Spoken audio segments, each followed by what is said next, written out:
the TikTok one. First of all, if you turn on TV now, they're extensively advertising, and it's interesting to watch their advertising. It'll tell some great story. The one I saw today somewhere was, some veteran who was homeless or something along these lines, and how it wouldn't have been possible without TikTok. So the PR push is very extensive, but I think one of the challenges, and what I wanted to delve into a little bit is with TikTok, is explaining to people, it's not that the platform has videos, because all these platforms have videos that we would find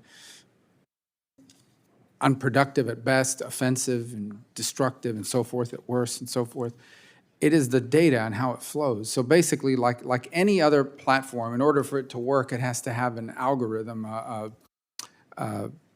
recommender engine, that recommendation engine that basically drives what you see, right? So they need to know about you. What do you like? What are you likelier to watch?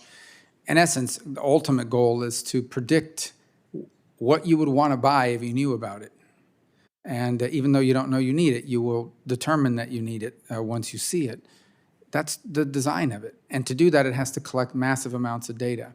Under Chinese law, that algorithm that drives that engine, it is illegal to transfer that outside of China. And without that, there is no TikTok. It's just a platform without that.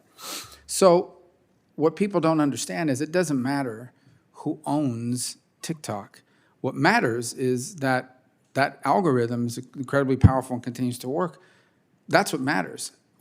So you can store the data that drives the algorithm anywhere in the world you want. ByteDance in China has to have access to that data. And it's a massive amount of data.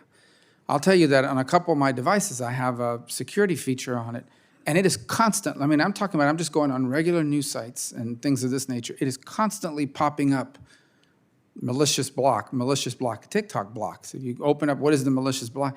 So they're collecting data, not just from users, from all these other places. So my question really, in terms of this malign influence work, how valuable is having that amount of data, not just on the users of TikToks, but others, in the hands of an organism that ultimately, if someone knocks on the door and says, we want that data and we want you to use it a certain way, meaning we need you to tweak the recommender engine in the United States to feature this versus that, how valuable would that be primarily in a moment of impending conflict? So let's say that the Chinese let's use a real world example, this conflict with the Philippines that's going on and is escalating.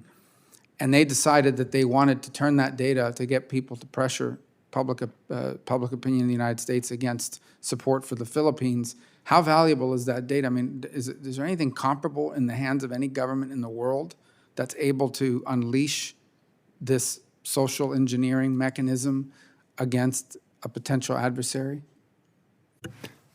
The scenario you describe is the type that we think a lot about, and it's absolutely terrifying, because I think that it is possible and it's conceivable that in the event of a conflict, an intense conflict with China, they would deploy those algorithms in ways that would seek to undermine our resolve.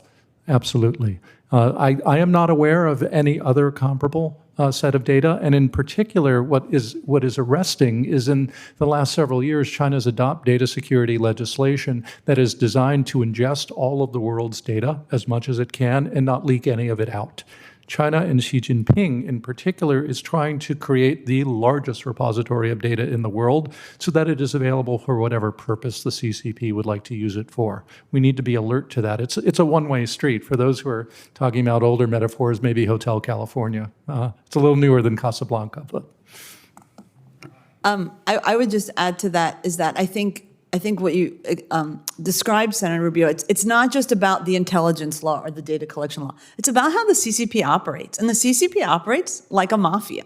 And so even if it's not just about the law, but it's about whether they're going to do the same type of transnational repression tactics that Mr. Kohler's been talking about, they use against people, including tech executives in China, including their family. So even if a tech executive, like in all conscientiousness, would feel that including for profit reasons, it wasn't in their interest to activate this type of mechanism, the part of the concern is that the CCP would be able to apply a wide range of pressures, legal repercussions, familial repercussions against them in China to essentially potentially force their hand. And I think that's, I think the flip side is like, how do we safeguard in terms of audits, how do we catch that this is happening? Because there's just so much opacity right now, particularly on this platform, but on the social media platforms generally, in terms of what is actually happening. What is the algorithm? Is the algorithm changing? Because we've seen how their moderation policies have also changed over time.